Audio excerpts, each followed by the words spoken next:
السلام علیکم ورحمۃ اللہ تعالی وبرکاتہ۔ حضرت کعب کی دردناک کہانی۔ ان کی اپنی زبانی 3 صحابی حضرت کعب بن مالک، بلال بن امیہ اور مرارہ بن ربیع رضی اللہ تعالیٰ عنہم بغیر کسی قوی عذر کے سستی کے باعث جنگ تبوک میں شریک نہ ہو سکے۔ حضرت کعب بن مالک رضی اللہ تعالیٰ عنہ اپنی سرگزشت بڑی تفصیل کے ساتھ خود ہی بیان فرماتے ہیں کہ میں جنگ تبوک سے پہلے کسی لڑائی میں بھی اتنا مالدار نہیں تھا جتنا کہ تبوک کے وقت تھا۔ اس وقت میرے پاس خود اپنی ذاتی 2 اونٹنیاں تھیں۔ اس سے پہلے کبھی میرے پاس 2 اونٹنیاں نہ ہوئی تھیں۔ جنگ تبوک کے موقع پر چونکہ سفر دور کا تھا اور گرمی شدید تھی، اس لیے حضور صلی اللہ تعالی علیہ وسلم نے صاف اعلان فرما دیا تاکہ لوگ تیاری کر سکیں۔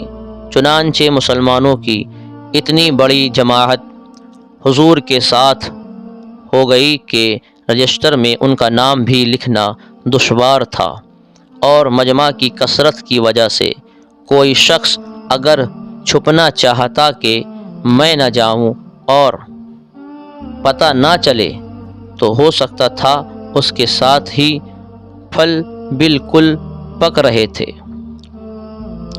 میں بھی سامان سفر کی تیاری اور ارادہ بھی صبح ہی سے کرتا، مگر شام ہو جاتی اور کسی قسم کی تیاری کی نوبت نہ آتی۔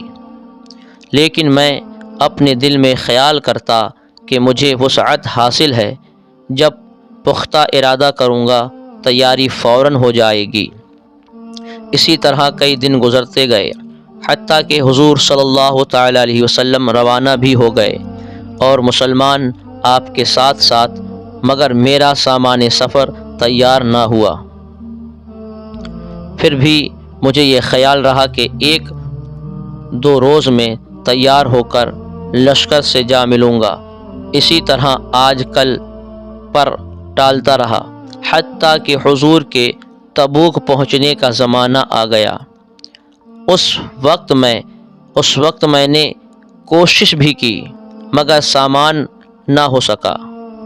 اب میں جب مدینہ منورہ میں ادھر ادھر دیکھتا ہوں تو پھر وہی لوگ ملتے ہیں جن کے اوپر نفاق کابد نماد داغ لگا ہوا تھا۔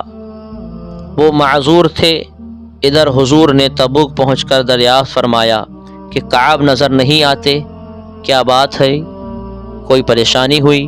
ایک صحابی نے عرض کیا، یا رسول اللہ صلی اللہ تعالی علیہ وسلم، اس کو مال و جمال کی فقر نے روکا۔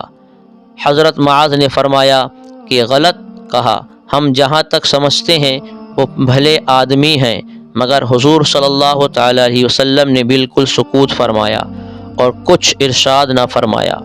حتیٰ کہ چند روز میں حضور کی واپسی کی خبر سنی تو مجھے رنج و غم ہوا اور فکر پیدا ہوئی کہ دل میں چھوٹے چھوٹے عذر آتے تھے کہ اس وقت کسی فرضی عذر سے جان بچا لوں، پھر کسی وقت معافی کی درخواست کر لوں گا، اور اس بارے میں اپنے گھرانے کے ہر سمجھدار سے مشورہ کرتا رہا، مگر جب مجھے معلوم ہوا کہ حضور تشریف لے آئے ہیں تو میرا دل نے فیصلہ کیا کہ بغیر سچ کے کوئی چیز نجات نہ دے گی، اور میں نے سچ عرض کرنے کی ٹھان لی۔ حضور کی عادت شریفہ تھی کہ جب سفر سے واپس تشریف لاتے تو اول مسجد میں تشریف لے جاتے اور 2 رکعت تحیۃ المسجد پڑھتے اور وہاں تھوڑی دیر تشریف رکھتے کہ لوگوں سے ملاقات فرمائی۔ چنانچہ حسب معمول حضور تشریف لائے اور مسجد میں تشریف لے گئے اور وہاں تشریف فرما ہیں، اور منافق لوگ آ کر چھوٹے چھوٹے عذر کرتے ہیں، جھوٹے عذر کرتے ہیں اور قسمیں کھاتے رہے۔ حضور صلی اللہ تعالی علیہ وسلم ان کے ظاہر حال کو قبول فرماتے رہے اور باطن سے اعراض فرماتے رہے کہ اتنے میں بھی میں بھی حاضر ہوا اور سلام کیا۔ حضور نے ناراضگی کے انداز میں تبسم فرمایا اور اعراض فرمایا۔ میں نے عرض کیا، یا اللہ کے نبی، آپ نے اعراض کیوں فرما لیا؟ خدا کی قسم میں منافق نہیں ہوں، نہ مجھے ایمان میں کچھ تردد ہے۔ ارشاد فرمایا کہ یہاں آ۔ میں قریب ہو کر بیٹھ گیا۔ حضور نے فرمایا، تجھے کس چیز نے روکا؟ میں نے عرض کیا، یا رسول اللہ صلی اللہ تعالی علیہ وسلم، اگر میں کسی دنیا دار کے پاس اس وقت ہوتا تو مجھے بات کرنے کا سلیقہ اللہ نے عنایت فرمایا، لیکن یا رسول اللہ صلی اللہ تعالی علیہ وسلم، آپ کے متعلق مجھے علم ہے کہ آپ کے سامنے جھوٹ نہیں چل سکتا۔ یا رسول اللہ صلی اللہ تعالی علیہ وسلم، بے شک آپ کو غصہ آ رہا ہے، لیکن قریب ہے کہ خدا کی ذات پاک آپ کے عتاب کو زائل کر دے گی۔ حضور، میں سچ ہی عرض کرتا ہوں کہ اللہ مجھے کوئی عذر نہ تھا، اور جیسا فارغ اور وسعت والا میں اس زمانے میں تھا، کسی زمانے میں بھی اس سے پہلے نہ ہوا تھا۔ حضور نے فرمایا، اس نے سچ کہا۔ پھر فرمایا کہ اچھا، اٹھ جاؤ، تمہارا فیصلہ حق تعالی خود فرمائے گا۔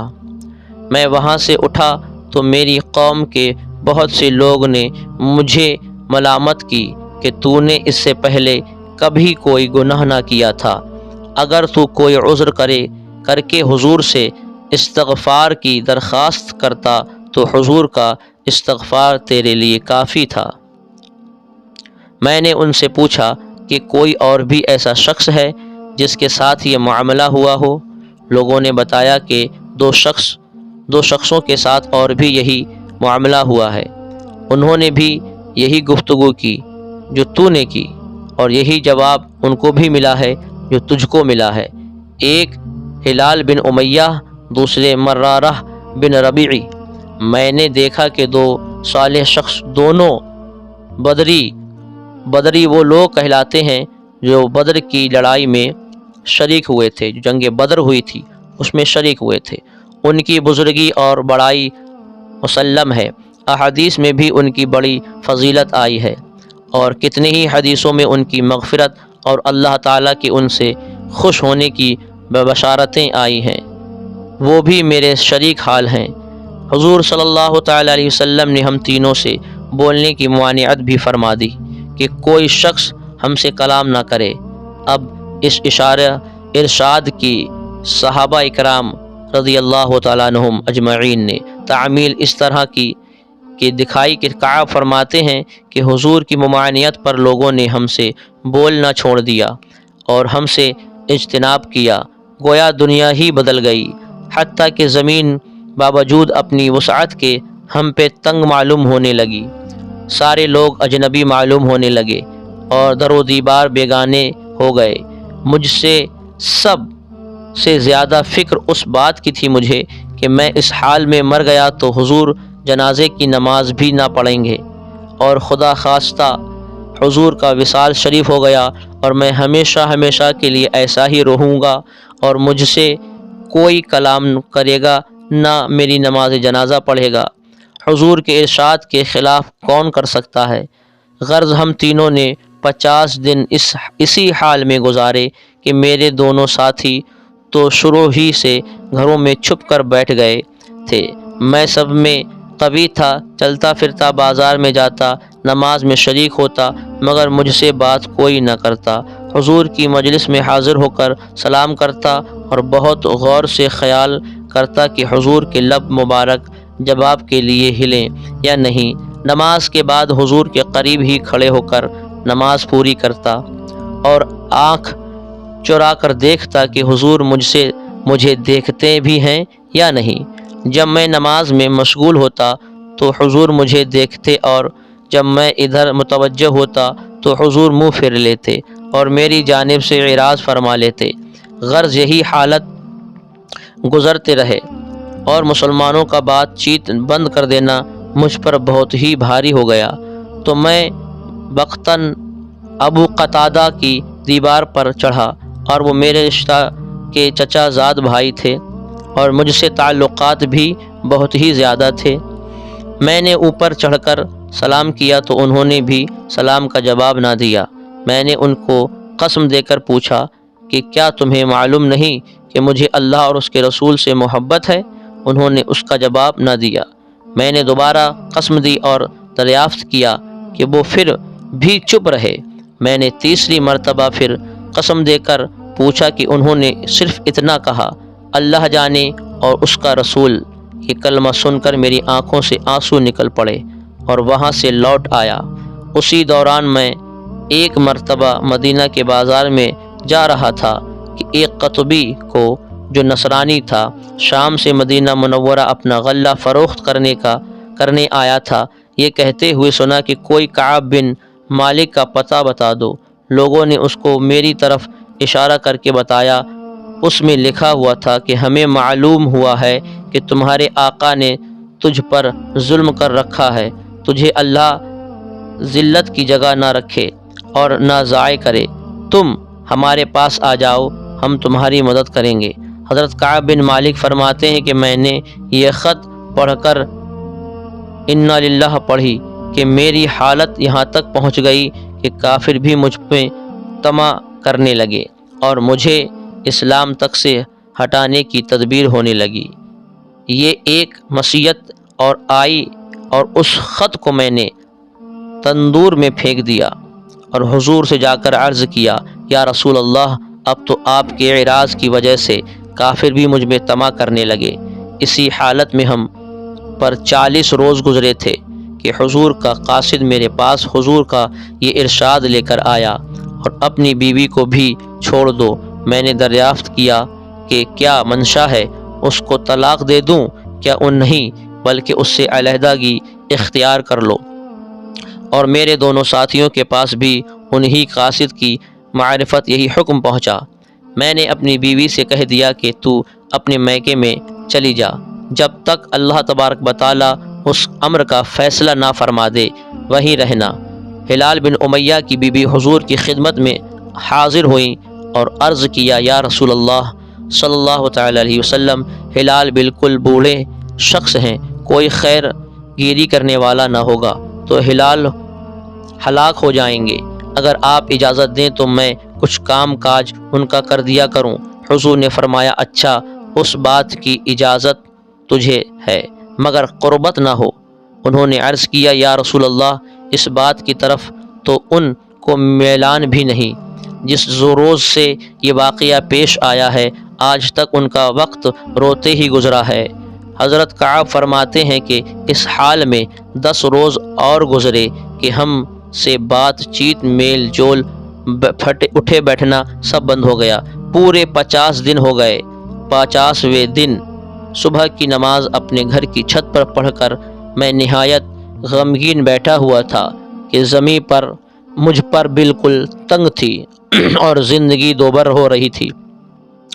صلہ پہاڑی کی چوٹی پر ایک زور سے چلانے والے نے آواز دی کہ کعب، خوشخبری ہو تم کو۔ میں اتنا ہی سن کر سجدے میں گر گیا اور خوشی کے مارے رونے لگا اور سمجھا کہ تنگی دور ہو گئی۔ اور حضور صلی اللہ تعالی علیہ وسلم نے مجھے صبح کی نماز کے بعد ہماری معافی کا اعلان فرمایا کہ خدائے تعالیٰ نے خود فیصلہ فرمایا اور تینوں حضرات کی توبہ قبول فرما لی اور اپنے رسول پر آیت نازل فرمائی، جس پر ایک شخص نے پہاڑ پر چڑھ کر زور سے آواز دی کہ جو سب سے پہلے پہنچ گئی۔ اس کے بعد ایک صاحب گھوڑے پر سوار بھاگے ہوئے آئے۔ میں نے اپنے پہنے کپڑے اس بشارت دینے والے کی نظر کیے اور پھر حضور صلی اللہ تعالی علیہ وسلم کی خدمت میں حاضر ہوا۔ اسی طرح میرے دونوں ساتھیوں کے پاس بھی خوشخبری لے کر لوگ گئے۔ میں جب مسجد نبوی میں گیا تو وہ لوگ جو خدمت اقدس میں حاضر تھے مجھے مبارکباد دینے کے لیے دوڑے اور سب سے پہلے ابو طلحہ نے بڑھ کر مبارکباد دی اور مصافحہ کیا، جو ہمیشہ ہی یاد رہے گا۔ میں نے حضور کی بارگاہ میں جا کر سلام کیا تو چہرہ انور کھل رہا تھا اور خوشی کے انوار چہرے مبارک سے ظاہر ہو رہے تھے۔ حضور کا چہرہ مبارک خوشی کے وقت چاند کی طرح چمکنے لگا تھا۔ میں نے عرض کیا یا رسول اللہ صلی اللہ تعالی علیہ وسلم، میری توبہ کی تکمیل یہ ہے کہ میری جنتی جائیداد ہے، میری جتنی جائیداد ہے وہ سب اللہ کے راستے میں صدقہ ہے، اسی لیے کہ یہ امارات و ثروت ہی اس مصیبت کا سبب بنی تھی۔ حضور نے فرمایا اس میں تنگی ہوگی، کچھ حصہ اپنے پاس بھی رہنے دو۔